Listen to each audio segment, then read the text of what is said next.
సింగరేణిలో 32 సంవత్సరాలు సేవలు అందించి నేడు ఉద్యోగ విరమణ పొందిన కార్మికురాలు దుర్గం సారమ్మని ఏరియా ఆసుపత్రిలో ఏర్పాటు చేసిన సమావేశంలో సిబ్బంది ఘనంగా సన్మానించారు. ఈ సందర్భంగా ఆసుపత్రి డివైసీఎంఓ ప్రసన్న కుమార్ మాట్లాడుతూ డిపెండెంట్ ద్వారా ఉద్యోగం పొంది హెల్త్ డిపార్ట్మెంట్ తో పాటు స్థానిక సింగరేణి ఆసుపత్రిలో స్వీపర్ గా పనిచేసి సిబ్బంది అందరి మన్నల్ని పొంది నేడు ఉద్యోగ విరమణ చెందడం బాధగా ఉన్నప్పటికీ విశ్రాంత జీవితాన్ని ఆనందంగా గడపాలని కోరారు.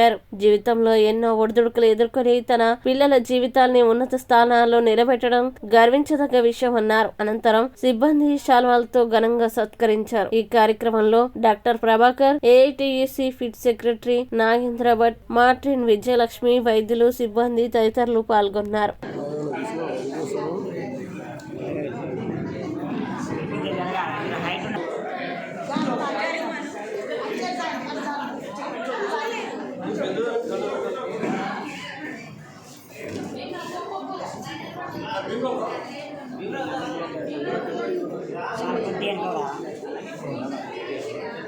రెడీ కడియాన్ కొద్ది ఎంకదిరా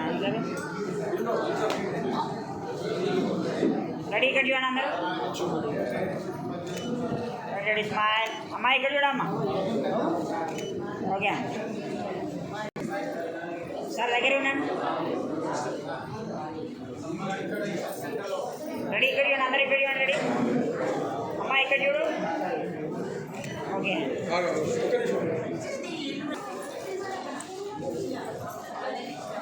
మీరు బ్యాగ్ జరగండి లైట్గా రెడీ అందరు ఇక్కడ చూడండి రెడీ రెడీ రెడీ కొద్దిగా గిఫ్ట్కి ఎందుకని అమ్మ కనబడుతుంది తీస్తా అన్నమాట తొందర పడకుండా మంచిగా తీస్తా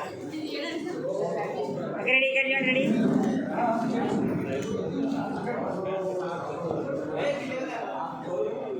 ready ready ready smile smile అమ్మ నవ్వమ్మ నవ్వుతలేవు నువ్వు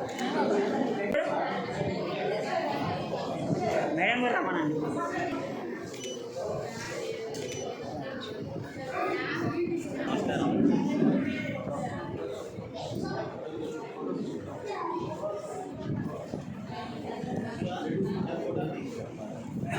అమ్మా ఇక్కడ చూడండి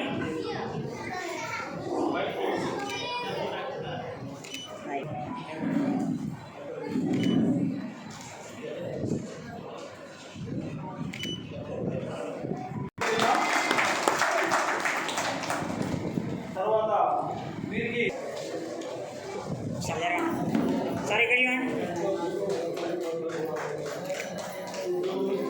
సరే ఇక్కడ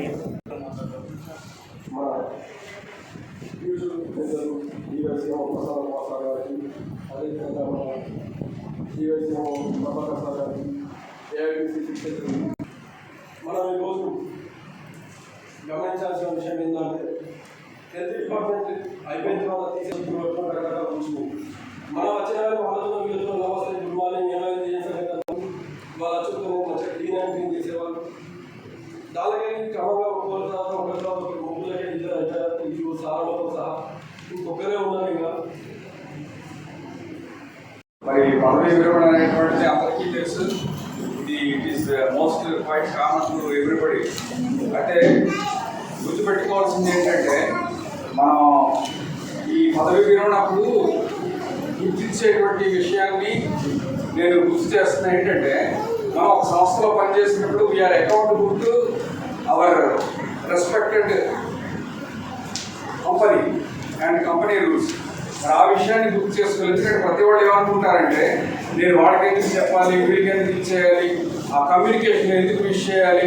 ఏమండి ఇప్పుడు చూడండి, తను పదవి విరమణ చెందుతుందనేటువంటి విషయాన్ని గుర్తుపెట్టుకున్నప్పటికి కూడా తన యొక్క బాధ్యతగా తనకున్న డిజిగ్నేషన్ దగ్గర సిస్టమ్ చెప్పినట్టుగా అది గుర్తుపెట్టుకొని ప్రతి వాళ్ళని మరి నమస్కారాలు పెడతా ఉన్నారు. అయితే నేను అనేది ఏంటంటే ఆ రకమైనటువంటి గౌరవం అనేటువంటిది పెంపొందింప చేసుకోవడం అనేది చిన్నప్పటి నుంచి రావాలండి. అది మొట్టమొదటిగా జ్ఞాపకం చేసుకునే అకౌంటబిలిటీ. రెండవదిగా జ్ఞాపకం చేసుకోవాల్సింది ఏంటంటే ఏదైనా సరే మరి కంపెనీ పరమైనటువంటి మరి చర్యలు తీసుకునేటప్పుడు మరి కంపెనీ విషయంలోనే నేను ఇట్లా ఉన్నాననేటువంటి స్వయం స్పృహ ఉండాలి. ఎందుకంటే చాలా విషయాలు మనవాళ్ళు చెప్తారు. శ్మశాన వైరాగ్యం, ప్రసూతి వైరాగ్యం ఎందుకంటారంటే మరి శ్మశాన వైరాగ్యం ఎందుకంటే అరే మనం ఇంకా మన జీవితం ఎప్పుడు ముగిసిపోతుందో మనం ఇలా ఉండాలి, అన్నింటి మీద దురాశ కానీ పేరాశ కానీ ఉండకూడదు అనేటువంటిది. ఏమిటి మరి ఈ విషయాల్లో మనం జ్ఞాపకం చేసుకోవాల్సింది పదవి విరమణలో ఇది. తర్వాత మరి ఇందాక మరి మన రాజయ్య గారు చెప్పినట్టుగా మరి ఇలా రిటైర్ అయిపోతున్నారు. మరి ఈ పరిస్థితి ఏంటంటే ఆల్రెడీ మరి అధికారులకు తెలియజేసామండి. మరి అదే విషయాన్ని మ్యాటర్ గారు కూడా తెలియజేశాం. ఎందుకంటే దీన్ని ఎట్లా పూరించాలి, ఎట్లా ఓవర్కమ్ కావాలి అనేటువంటి విషయాన్ని కూడా మరి చార్ట్అవుట్ చేస్తున్నాం. మరి సంక్రాంతి తర్వాత దాన్ని క్లియరెన్స్ చేస్తాం. మరి ఫైనల్గా నేను చెప్పదలుచుకున్నటువంటి విషయం ఏంటంటే సారమ్మ గారి విషయంలోని తనకున్నటువంటి పని పట్ల ఉన్నటువంటి నిబద్ధత, రెండవదిగా ఏంటంటే అతను చేసి ఆమె వర్క్ని ప్రేమిస్తూ పనిచేసింది. అది నేను గమనించాను. ఎందుకంటే ఒకసారి మరి గొలుగుతూ ఉంది, అమ్మ ఎందుకు గొలుగుతున్నావు అన్నాను. ఆ రోజు మరి ఎక్స్వైజెడ్ అడ్మినిస్ట్రేటర్ మరి ఇలా అన్నారు, అది బాబు నేను చేయట్లేదంట, పని చేయట్లేదంట, ఫలానా వాళ్ళు ఇలా అన్నారనేసి చెప్తా ఉన్నప్పుడు, లేదమ్మా మరి ఆమె చాలా కోపంగా ఉంది, మరి ఆవిడని సంతోషపరచడం ఎలాగనేసి నేను వెంటనే, అమ్మ నువ్వు ఈ వయసులో ఎలా ఉన్నావు, మరి మధ్య వయసులో ఎలా ఉన్నావు, మిగతా వయసులో ఎలా అంటే అవన్నీ గుర్తు తెచ్చుకొని కోపంతో పోయిందనమాట. అమ్మ నువ్వు మంచిగా పని చేస్తావని నేను ఎంకరేజ్ చేశాను అనమాట. అయితే నేను గమనించింది ఏంటంటే, అరే నేను ఇంత సిన్సియర్గా చేస్తున్నా నన్ను ఇట్లా ఎందుకు అంటున్నారు అనేటువంటిది అన్నాను. అమ్మ అలా కాదు, పైపైన ఇట్లా చేసుకునేది అంటే లేదా అలా చేయకూడదు అంటే నేను చెప్పదలుచుకున్న విషయం ఏంటంటే ఆమె ఉన్నటువంటి మంచి గుణం ఇది అందరిలో ఉండాలి అనేటువంటిది నా యొక్క వ్యక్తిగతమైనటువంటి మరి కోరిక. మరి ఉంటే మంచిది, లేకపోయినా సరే పక్కోళ్ళు మనం విసిగించకూడదు. ఏది ఏమైనప్పుడు కూడా ఎంతమంది వచ్చారు, ఈ యొక్క సభని సక్సెస్ చేశారు, థ్యాంక్ యూ వనండా. మరి దైవం ఆమెకి పూర్తయినటువంటి దీర్ఘాయుష అదే రీతిగా సంతోషం ఇవ్వాలని కోరుకుంటూ, మరి ఇవాళ వచ్చినప్పుడు తను మరి స్వీట్ బాక్స్ ఇచ్చినప్పుడు ఫస్ట్ పరిచయం చేసింది ఎవరంటే వాళ్ళ అత్తగారిని పరిచయం చేశారు. ఎందుకంటే బాబు ఐదుగురు అంటుంది, నేనేంటంటే పంచపాండవులు ఐదుగురు అంటున్నా వింటామా అంటే ఐదుగురు ఉన్నారు, అందరూ బతికే ఉన్నారు అంటే మంచిదమ్మా, మరి అటువంటి నీకు సంతోషకరమైన దీవెన ఉందని అన్న వెంటనే నాకు గుర్తుకు వచ్చారు మా తల్లిగారు. మరి వాళ్ళ సంతానం 13, మరి మా తాతగారికి రెండో వారికి 5 పిల్లలు, మొత్తం 18 మంది. మరి మా నాన్నగారి తరఫున 14 మంది. అంటే అప్పటి కాలంలో అంతంతమంది ఉండేవారు. మరి వాళ్ళు ఎట్లాగూ దీని అంతటినీ మరి క్రమబద్ధీకరణ చేసుకొచ్చారు నాకైతే తెలియదు. మరి మా ఇంట్లో కూడా చాలా కొంచెం స్ట్రిక్ట్గా ఉంటారు. అప్పుడు నేను అనుకున్నా సారమ్మ గారు ఓహో ఇటువంటి సైకాలజీ ఉంది కాబట్టి వెంట ఆ పిల్లలు కూడా పరిచయం చేశారు.